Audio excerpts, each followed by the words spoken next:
Am I the 8-hole for making my teenage daughter wear a GPS tracker? Hi Reddit. I'm in desperate need of some outside perspective because my family is completely divided over this issue. I 45 have a 16-year-old daughter, Emily. To give some context, Emily is a typical teenager.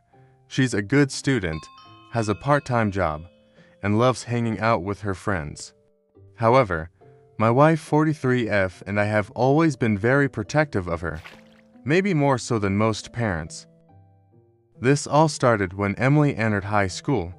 The thought of her being out in the world without knowing exactly where she is at all times makes me incredibly anxious and uncomfortable. When Emily turned 15, I bought a GPS tracker and insisted she wear it at all times when she leaves the house. I framed it as a safety measure, telling her that it was for emergencies and that we wouldn't be constantly monitoring her every move. At first, Emily was upset, feeling that we didn't trust her. However, after a lot of discussions and arguments, she reluctantly agreed. Fast forward a year, Emily recently discovered that we've been checking her location far more often than we'd led her to believe. She found out because she left the tracker at a friend's house by accident, and we immediately started panicking when we saw her location hadn't changed for hours. Emily felt betrayed and humiliated, especially after we showed up at her friend's house to make sure she was okay. Emily confronted us, and it turned into a huge fight. She accused us of not trusting her, invading her privacy, and treating her like a prisoner. She said she felt suffocated and couldn't believe we didn't respect her enough to give her some space. My wife and I tried to explain that it was all out of love and concern for her safety, but she wasn't having any of it. She took off the tracker and refused to wear it anymore. Since then, our house has been a war zone. Emily is barely speaking to us, and when she does, it's only to express her anger and hurt. My wife is torn. She understands my perspective, but also feels that maybe we went too far.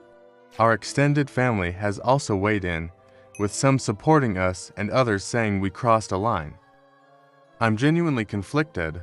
On one hand, I believe that as parents, it's our duty to protect our children, even if they don't understand our reasons. On the other hand, I can see how this might feel like an invasion of privacy and a lack of trust. So, Reddit. Am I the 8-hole for making my teenage daughter wear a GPS tracker? Am I the A-hole for refusing to help my brother move because he's a massive Trump supporter? I 20F have always been close with my younger brother, 18M, who I'll call Ralph. We grew up together, shared the same friends, and since we're siblings we have similar backgrounds. However, our political views have always been vastly different. I've always been a liberal, while Ralph has become increasingly conservative over the years.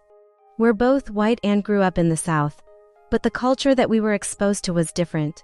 Since I'm a girl, I was always seen as soft, and Ralph was always with my ultra-masculine Southern, gunslinging father, so I can sort of see where this came from. We always disagreed about this, but still managed to keep a civil if not strained relationship for the past few years. Lately, he's been getting increasingly radical and honestly scaring me and the rest of our friends. The final straw came when the 2016 election happened. I was devastated by the outcome, while Ralph was over the moon. We had a heated argument about it, and I told him that I couldn't believe he could support someone as divisive and racist as Trump. Fast forward to last weekend, Ralph asked me to help him move into his college dorm as he recently graduated high school. I agreed, thinking that it would be a one-time favor and then we could go back to being civil. However, during the move, it became clear that Ralph had brought up several Trump flags and Make America Great Again posters to decorate his new place. I was taken aback and asked him why he felt the need to display such divisive symbols in his home. He told me that he was proud of his beliefs and wanted to express them. I was appalled and felt like I was being disrespected by his refusal to consider others' opinions. As we finished the move, I told him that I couldn't continue to help him if he was going to display those flags. He got upset and accused me of being a snowflake and that I was just trying to cancel him. I stood my ground and refused to help him anymore. He ended up finishing the move on his own. Now, am I the a-hole for refusing to help my brother move because of his political beliefs? Or was I justified in standing up for what I believe in? Am I the a-hole for refusing to pay my best friend's medical bills after he almost died from a drug overdose? I 25M and my best friend, Alex 5M, have been inseparable since we met in college. We've been through thick and thin together, and I've always had his back. We're like two peas in a pod. About a year ago, Alex started getting into some rough stuff. We naturally grew apart after graduating because we couldn't talk every day. What I didn't know was that he started using drugs frequently. When I figured this out, I was worried about him. I tried talking to him about it, but he just brushed me off. I thought I had completely lost him as a friend, but we eventually reconnected and he promised me to get help. Fast forward to last month, when Alex almost died from an overdose. I got the call from the hospital, and my world basically came crashing down. I rushed to the hospital, and they told me that it was a miracle he survived. Now, here's the thing.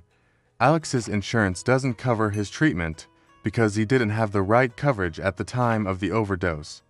His family won't help him out either because they're not on speaking terms with him.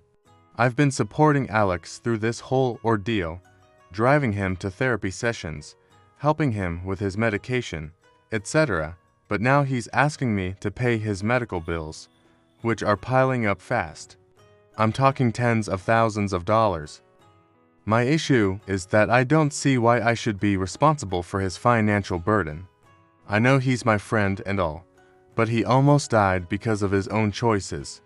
Shouldn't he take some responsibility for his own recovery? I told him straight up that I won't pay his bills unless he gets a job and starts contributing to his own recovery. He's been calm and chill about it, but I sense that my refusal is affecting our relationship, and I feel slightly guilty for causing him all this stress and tension while he's still in recovery. Am I the a-hole for refusing to pay my friend's medical bills? Or am I justified in expecting him to take some responsibility for his own life? AITA for confronting my girlfriend's best friend about her suspicious behavior, and then sleeping with her. I 27M have been dating my girlfriend, Emily 5F, for about 3 years. We've had our ups and downs, but overall, our relationship has been strong, or so I thought. Recently, I started noticing some weird behavior from Emily's best friend, Rachel 6F. They're super close, always hanging out together, and texting each other constantly. Nothing out of the ordinary, right? But then I started catching glimpses of Rachel flirting with me online. She'd comment on my posts, send me direct messages, and even like my Instagram stories. It was subtle at first, but it got more frequent and obvious. I tried to brush it off as mere friendship, but something about it felt off. Emily would often go out with Rachel without me, claiming they were just grabbing coffee or seeing a movie.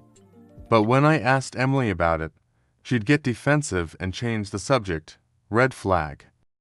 One night, Emily and I had a fight about something stupid. I was being a jerk, and we both went our separate ways. I decided to take a walk to clear my head and ended up at a bar with some friends. Rachel happened to be there with her friends too. We started chatting, and before I knew it, we were laughing and having a great time. We talked about everything from our jobs to our families to our favorite TV shows. It was easy conversation. And then she told me about her crush on me. I was taken aback. Part of me felt guilty for acknowledging it, but another part of me was curious. We exchanged numbers, and I ended up texting her that night. We talked for hours about our feelings and desires. It was like we had known each other for years. The next day, we met up for brunch and had an amazing time together. Meanwhile, Emily had no idea what was going on. She thought everything was fine between us, but I couldn't shake off the feeling that I was cheating on her. Fast forward to today. Emily confronted me about some suspicious texts on my phone. Rachel had accidentally sent me a flirtatious message meant for someone else. Emily was devastated when she found out what happened. I told her everything about Rachel's crush on me, our conversations, the texts, the whole shebang. Emily is heartbroken and feels betrayed. She wants to break up with me because I cheated on her. Here's where things get complicated. Rachel is now in love with me too. She claims she was trying to move on from her own recent breakup and didn't mean to hurt anyone. But Emily thinks Rachel is just using this as an excuse to get revenge on her. Am I the a-hole for sleeping with Rachel while being in a relationship? Or was I justified in exploring my feelings when my partner was distant and ignoring red flags? Also, am I in a hole for not being honest with Emily sooner? Am I the a-hole for falling in love with my best friend's ex-boyfriend, who is also my neighbor? AITA 5M have been best friends with Ryan to 6M since high school. We've been through a lot together, and I consider him my best friend, almost like family. About a year ago, Ryan broke up with his boyfriend, Jamie, to 7M. It was a messy breakup, and I tried to be there for Ryan as much as I could. We'd hang out, grab coffee, and talk about our feelings. It felt great to be just supporting each other as friends. Fast forward to a few months ago. In a complete coincidence, Jamie started living in the apartment next door to me. We'd often run into each other in the hallway or at the gym. At first, I thought it was awkward, but we started talking and reminiscing about old times. He's really charming and funny, and I found myself looking forward to our conversations. One night, we had a drink together after work, and things got real. We talked about our feelings, our breakups, and our dreams. It was like we were reconnecting on a deeper level. Before I knew it, I was smitten. The problem is that Ryan still has feelings for Jamie. He thought they were getting back together soon, but Jamie told him he needed space.